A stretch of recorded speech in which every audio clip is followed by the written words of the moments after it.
up, everybody? Disco Demonic Hydrophonic. Today I decided I would take a stroll down memory lane with King Bael. Like when I first started working with him, how I first started getting involved in tarot, and just kind of like little memory lane. I also wanted to share an idea. One thing that I've been doing is that you get a candle, like my Santa Muerte candle.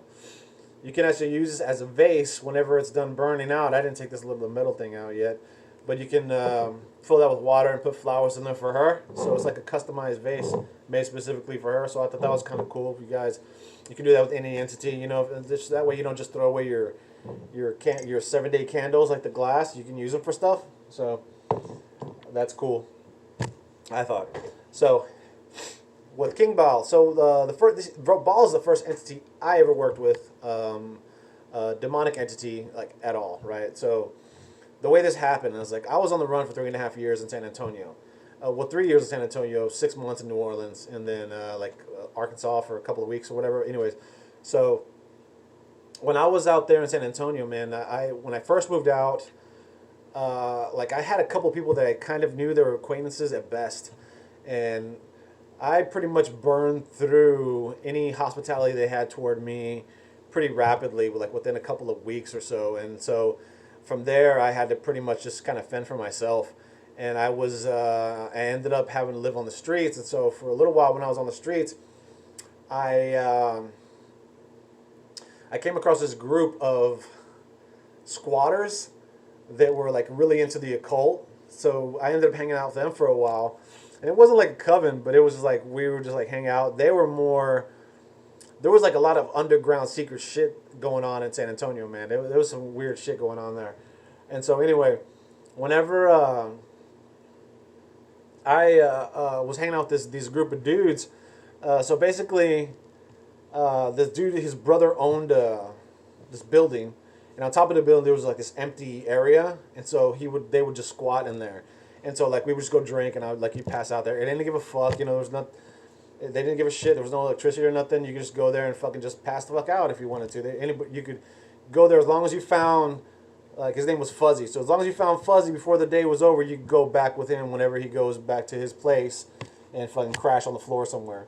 And they were really cool. They didn't give a fuck. So, anyways, the first time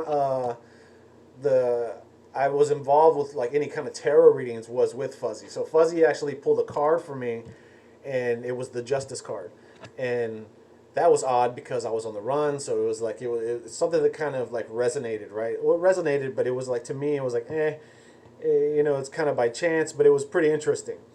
And Fuzzy would only pull higher arcana, which I used to do that for a while. After a while, I've incorporated other cards into my tarot readings, but.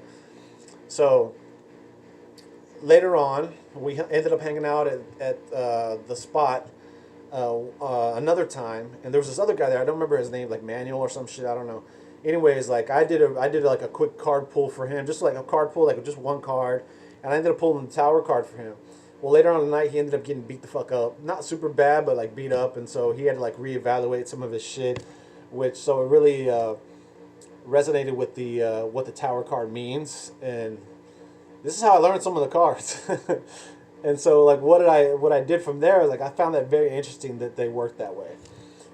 They were that powerful, you know what I'm saying?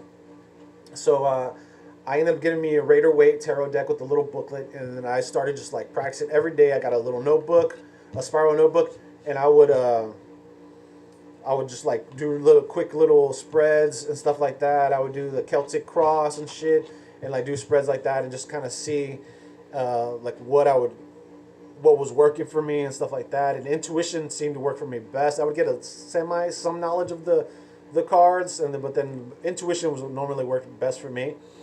I predicted some really weird shit. One time I predicted that I was going to get money that day, and there was no way for me to get money. And I ended up finding like $40 on the street. I predicted this guy getting a job one time. Like I told him, like I could just see that it was that somebody from his past. I told him somebody from your past is going to call you out of nowhere, and they're going to offer you a job because he was really looking for work. And I would tell people not to tell me their questions. I would just kind of do a reading, and then afterwards I'd say, okay, what was your question? You know what I'm saying? And so he ended up getting like a call like either the next day or the day after, like 2 days later, and some dude he knew from like a long time ago called him up, said, "Hey man, they needed some help at a tattoo shop." So he ended up getting a job. So it like pretty much exactly the way I said that it would. So I thought that was pretty fucking interesting. So, but from there, like I wanted more. So like I wanted to get more into the occult. Like it was. At that time, I didn't even call it the occult. To me, it was witchcraft. That's when I first got my book, Constantino, Witchcraft Theory and Practice. I started reading and stuff like that. And then another book that I got was I came across a Goetia. It was a really fat one. I don't know which one it was. I haven't seen it since, but it was like a really thick one, man. And it was like, so it had like different appendices, I guess. But the first entity in the Goetia obviously is Baal. So this was very interesting to me because like one of the abilities that Baal grants you is invisibility. And since I was on the run, I was like, wow, that's pretty fucking cool. I would like to be able to have invisibility. You know what I'm saying? Like that sounds fucking rad. You know. So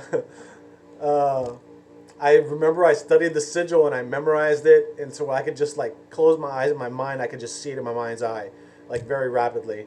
And it's not a complex sigil, but in the middle it's got a little bit of curly cues, a little bit. So I studied it for a little while, and then I would like take breaks just so I could like, because I didn't ever know when I was gonna need it, and so it wasn't something I was just gonna study and then draw out and then that was it, right? Like I want to be able to use it whenever I wanted to. So I would like look at it once a day, sometimes wait a couple days and then like do some recall, kind of like and all that shit. So I ended up memorizing the sigil. So one time I had this job in construction. When you're on the run, construction is the best work you can do. Like they pay you under the table. Basically, they pay you cash and you don't report anything. So it's the best job to get when you're on the run from the law. I'm not trying to tell you how to do it, but that's how you do it.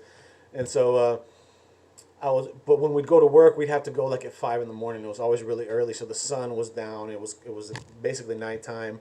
Well, I'm walking to work one day, and the neighborhood that I lived in wasn't like a very good neighborhood. So if you're walking around at 5 o'clock in the morning, and you see some cops, the chances of them pulling you over in your neighborhood, if they've seen you before or whatever, are kind of whatever. But if you go into like where I would go into the King Williams district, which is kind of like a nicer, but it's real close to where I lived. I used to walk all the way to work. It wasn't that far, it's a few blocks, and so I would if they saw me there, they would have pulled me over. So one day I'm walking and there's some fucking cops rolling around. I'm like, oh shit, they're gonna pull me over, and so I'm thinking, man, I'm about to, I'm probably gonna get arrested. Like this is it. So I was like really nervous.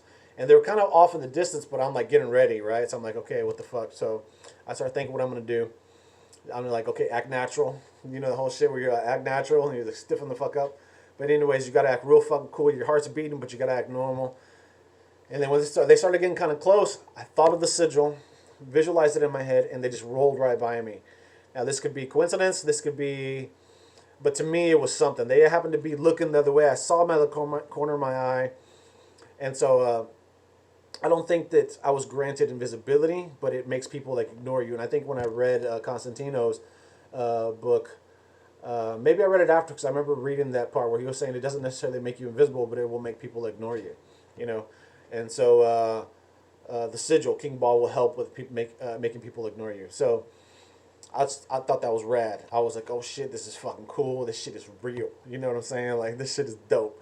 And so I'm like, fucking wow. I went to work. I didn't say shit to anybody.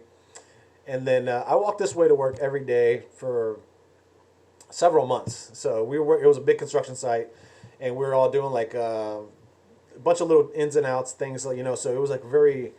It was taking us a while to do all that shit. So when I'm walking to fucking work the next day, again I'm walking to work the next day, and then I walk the same way every day. So I take this turn that I always take. And then I look down to my left because I see some movement out of my corner of my eye. And like I said, I know this area pretty good. And this was not there before.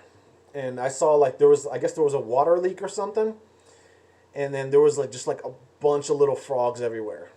Or toads, whatever. Like there was like these frogs like fucking everywhere. There was like a bunch of them, dude. And I was like, what the fuck? It tripped me out.